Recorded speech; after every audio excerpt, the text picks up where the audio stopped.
Stereo presenting indicators of emulation. And with that, I will let Cheerio take it away. Thank you. Hi everyone. Thanks so much for coming here. So let's jump right in. So really quick, I am not speaking on behalf of any of my employers.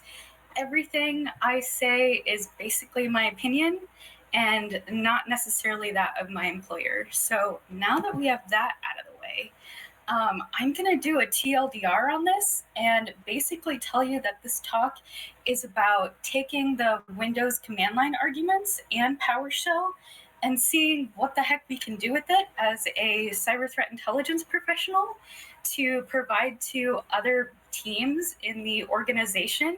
So that basically sums up my talk in about a sentence. So if you're interested in playing along, stick with me. So Katie Kuzjanovic, and I apologize, I probably didn't pronounce that right, I'm sorry, her DerbyCon 8 presentation, and she said that blocked data is the glitter of the TI data world. And so ever since DerbyCon 8, that's kind of really stuck with me.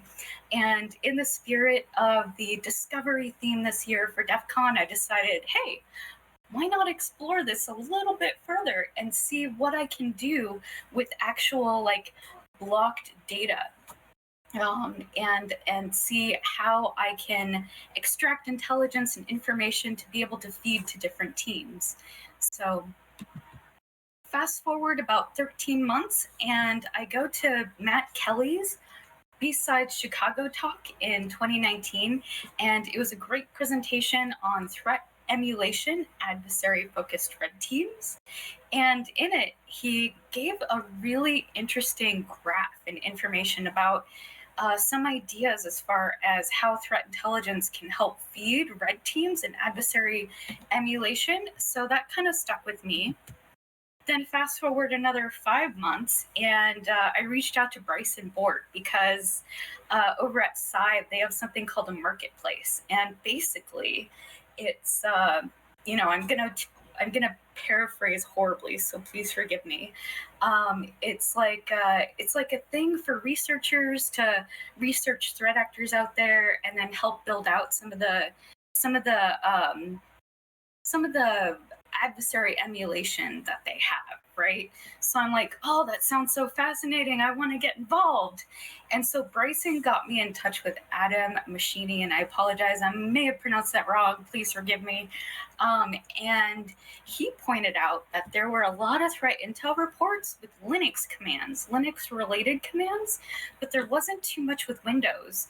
So I decided that semester I was doing a malware analysis course, and I'm like, this would be a really interesting project to take on and see just what it's about and where it will lead me, right? So I'm like, okay, so I will just enable Windows command line logging, and it's just easy.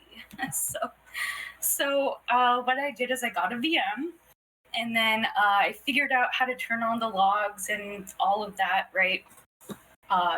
Disable all the security stuff, especially the smart screen. And God, it was so much disabling of so much security. It was crazy.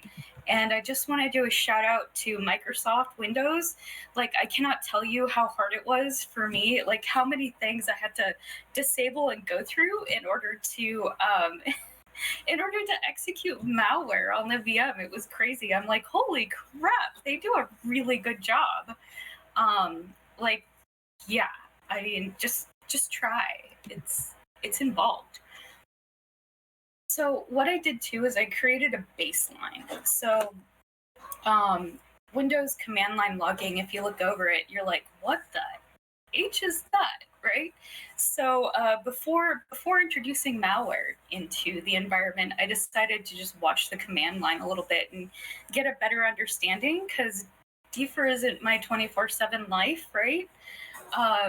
And also too, since I did it for a doctoral class, I decided, well, let's get a control too, kind of make it an experiment so that I can have the control and I can have, malware samples in the wild and kind of see what it is that's going on. So I was like, how do I create a control? I don't know how to make malware. So I don't know how to do all that stuff. So there were three options that I found. One was making a quote unquote test malware, which I'll share with you on the screen there. You can see it on the left. Basically, I took Sector 7's Red Team Operator Malware Dev course. And of course, he doesn't just have like Start Calc in his class, but that gave me the idea to just just compile a C++ program and have it start calc. Really benign. The code's right up there. And see if it actually works, right? And it did. Another option was Atomic Red Team. So they did such a fabulous job at spelling out how to install it, how to get it done. It was so quick. Like I just put in a couple commands and it was done, and I could run the different PowerShell things to ensure the PowerShell logging and all that stuff was set up correctly. And then the final option is just to manually enter the commands myself. So I did all of that, and then I'm like, where am I going to get all this malware from? So I tried AnyRun. You change the extension from bin.bin to .exe, and didn't really get anything. And I'm like, well, is the malware dysfunctional? Like, is it not working, or is it anti VM stuff, like defense evasion? What's going on? Or is it me? Am I just not clicking enough? Or who knows what, right? The security person in me is like, don't click. So I was like, okay, I don't know what's going on with that. And then I tried malware hybrid analysis and then malware bazaar as well. And I didn't have any luck. So I'm like, what is going on? So finally, I was just like, screw it. I am just going to URL house, taking the most recent posting that people submitted and going to the actual attacker's domain and pulling down the malware myself so that it's fresh and so that I know that it's not user error or who knows what else, right? And I tried multiple other malware repositories. I was like, why is this not executing, or what's going on, right? And here's a funny story. Someone told me to go talk to Bleeping Computer and ask them. I'm like, yeah, that's probably a bad idea. Anyways, so that was a really fun story. So I put up here some of the results of the tests when I pulled the malware myself from the actual source. And as you can see, some of them gave me command line arguments beyond the initial execution of the binary. Some of them didn't, most of them didn't. So I'm like, why? What is it doing? So then I'm like, oh, there's static analysis. So then I download Ghidra and of course IDA and all of that. And I'm like, wait, I don't really know how to use this very well. So Joe Slowick, he's like the meme master. He's awesome.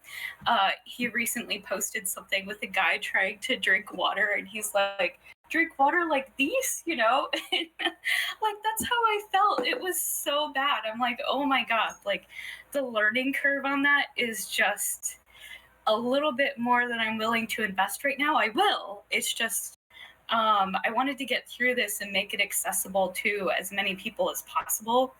So I decided to move on with my life and try something else. So SANS DFIR Summit 2020, actually July, not too long ago, about 5 months after the Bryson Bort meeting, I spoke with Michael Gao, Mr. Malware Archaeology. He is super awesome. He did the command line logging cheat sheets. I don't know if you're familiar with those. Just a wealth of information. And I told him some of the problems I was having, and I'm like, what's wrong with me? And he suggested to just buy a computer and bypass all of the anti-analysis stuff. And I was like, oh my gosh, I never would have thought of that. Never, in a gazillion years. So I bought 2 computers, but not willingly. So the first one I bought was dead on arrival, and I'm like, I don't have time to try to troubleshoot this. It's actually still sitting right next to me. So then I bought another one that was delivered the next day, and that one actually worked. Thank God. So some of the results of that, as you can see, I picked one random sample and threw it into a couple of different sandbox solutions to see the difference between the command line arguments that I would get from all these different solutions, right? The one in the upper left-hand corner, virus total, as you can see, oh, okay, so we got the initial binary executing. Cool. Okay. So cape up in the right-hand corner. Okay. And then Joe Sandbox. Holy crap, that's a lot of stuff. But then what I got 70 something pages of command line arguments and PowerShell commands and all of that from this one particular sample. Here's just some of it. Some of it looks like it could be useful for potential adversary emulation exercises, potentially. So the funny thing about this, so I decided to do a little bit of research on the raccoon stealer, and I came across a Cyber Reason blog on this, and they said, oh yeah, it has, one of the main complaints about it by criminals is that it has a very low success rate of 45%. So as I was going through on my actual like real computer, not a VM, it asked me to install the .NET framework, and I'm like,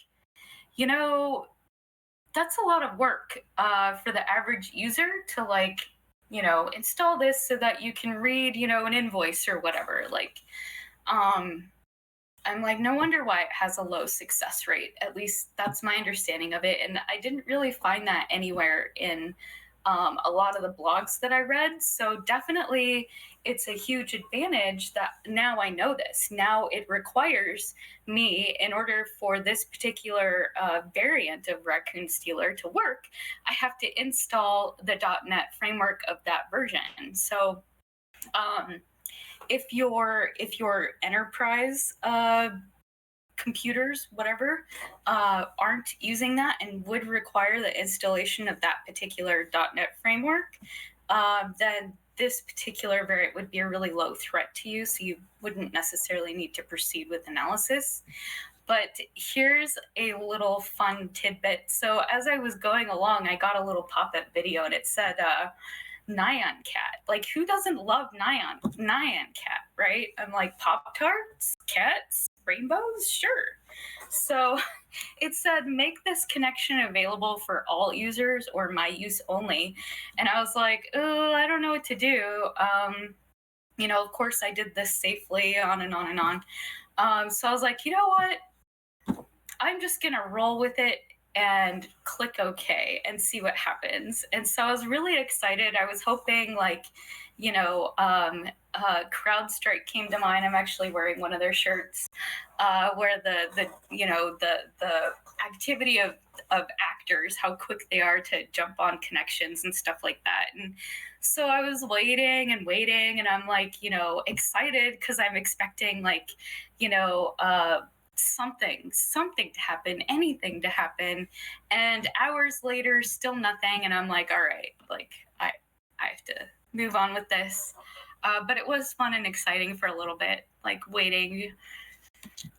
It was good. And another thing, because it dropped files in the temp directory, I was like, oh, well, let's just go look there for fun and see what happens, right? So one of them was disable Windows Defender. I'm like, ooh, that looks nasty. So I threw it up into virus total, and it was nasty.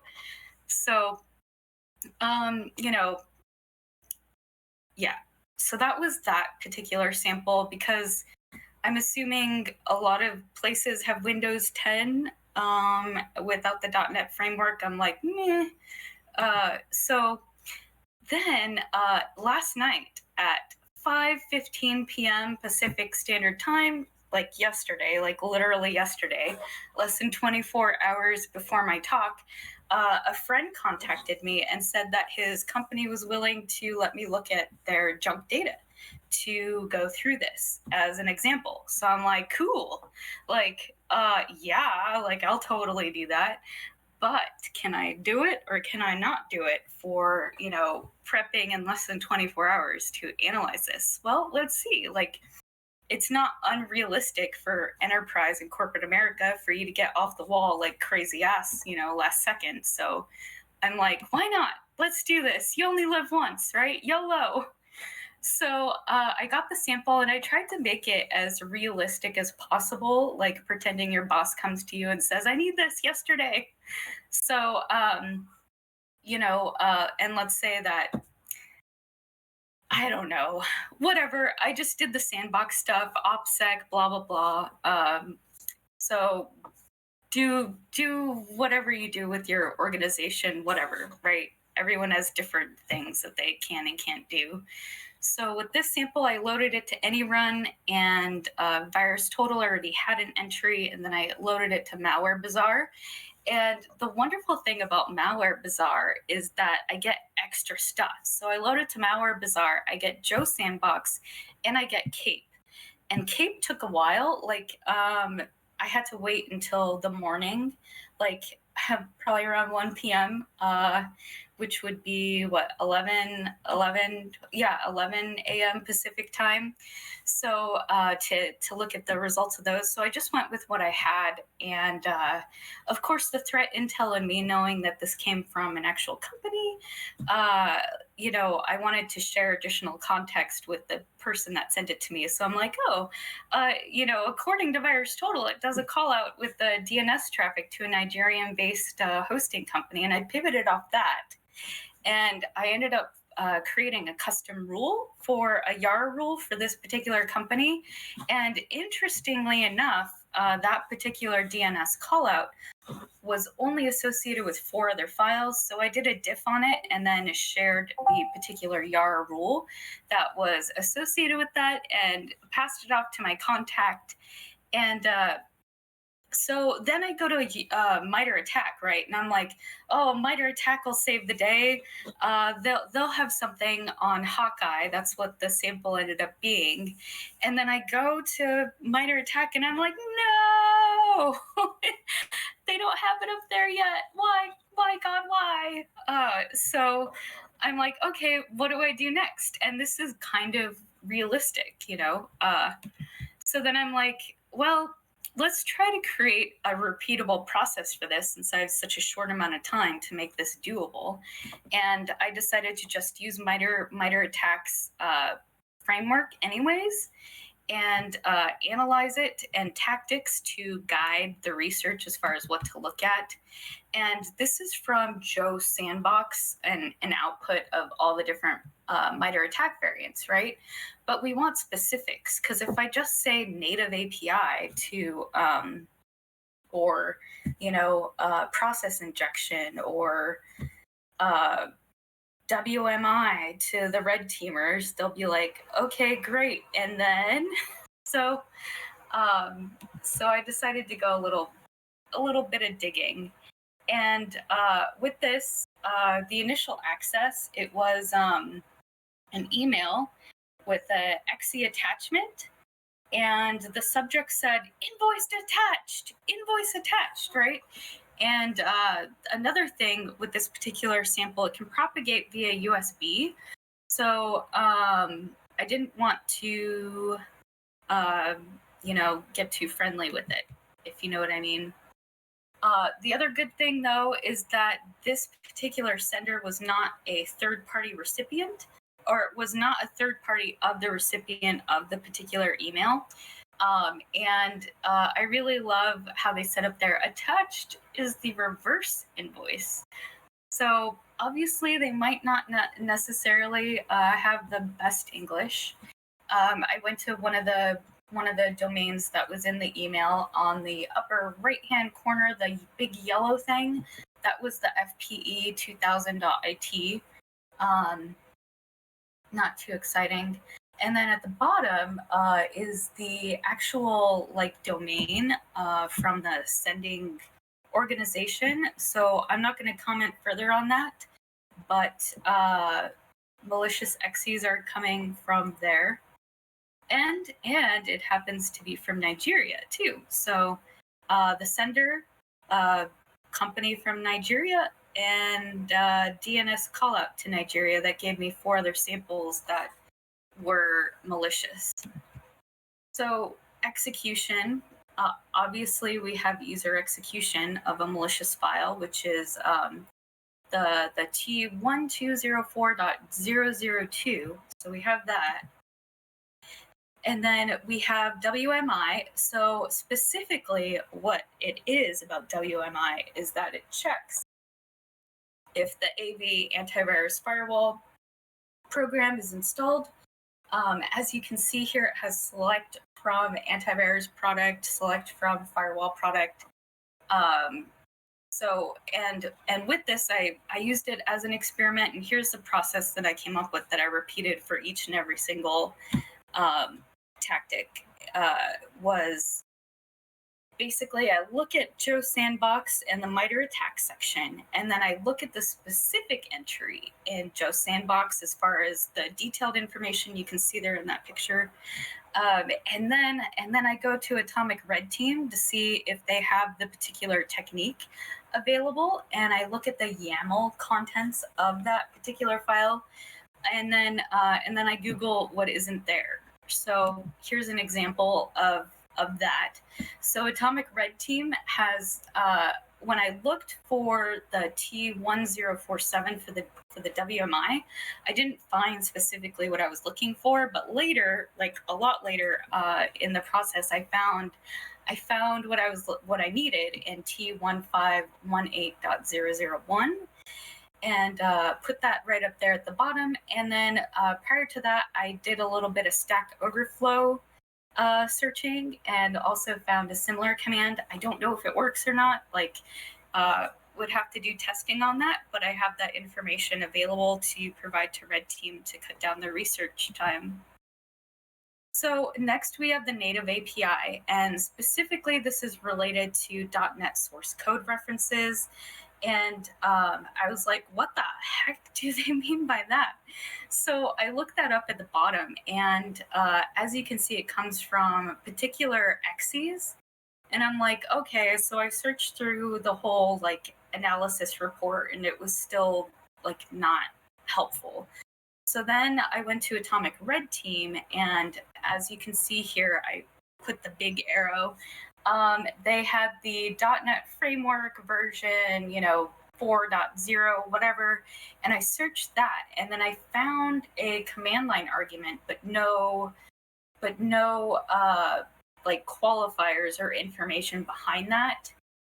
So there is an Atomic Red Team for it, but it doesn't necessarily state how to engage the different APIs and leverage those, but they're there. So I'm like, okay, I'll include that for context.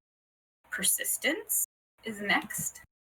So one of the ways that this particular sample gets persistence is through trying to load missing DLLs. And I searched in the Sandbox report and found that WER fault. I don't know if I'm saying that right. Sorry. And I was like, oh, this is interesting. I'm like, I wonder if that particular exe is actually like legitimate, or like what's going on with it. So there was a hash for this particular sample, and I threw it into VirusTotal, and it came back clean. So I'm like, okay, well, that's interesting. Okay, so I'll put that down. There is an atomic test, but it's based on PowerShell. So next is Privesc, and it does include the previous DLL sideloading technique that I had up there, plus it also had process injection. So there was a lot of process injection with this one, and there's an atomic test for it too. And below here, there was a command line argument down at the bottom related to process injection here. So I provided that as context for the red teamers. defense evasion. It had a ton of defense evasion, everything from invalid code signing, software packing, sandbox evasion, lots. And I pulled out the ones that might be helpful to emulation exercises. One was masquerading. So this one, it creates files inside the user directory. So when I looked up Atomic Red Team, they didn't have information specific to that. There were a bunch of other tests, but that is the specific user directory. So I'm assuming they could take care of that. The next one, modify registry, stores large binary data to the registry, and then it modifies the registry key. And hidden files and directories, there's the key that's created or modified. And obfuscated files. So this one, I assumed that they were talking about the process environment block, since that's pretty like standard with the exploit dev, and trying to walk that in order to find the address of kernel 32 DLL. So I assume that that's what the shell code was about. Especially here it says contains functionality to read the PEB. So that was just my educated guess regarding the shellcode. Credentialed access, there was a ton of that since it's a Stealer credential dumping, all of that. It takes credentials from web browsers. There is an atomic test for that as well. And then discovery, there's a couple of different things. So process discovery, there's an atomic test available. Remote system discovery, atomic test available, atomic test for this as well. And I put it at the bottom, machine GUID, GUID. Lateral movement, I just put, it has the replicate via USB. Obviously, I don't know if they're using it to pivot or whatever. It just seems like it's a standard Stealer for credentials to use later. Credential collection, so key logging, and then data from local system is another one, T1005.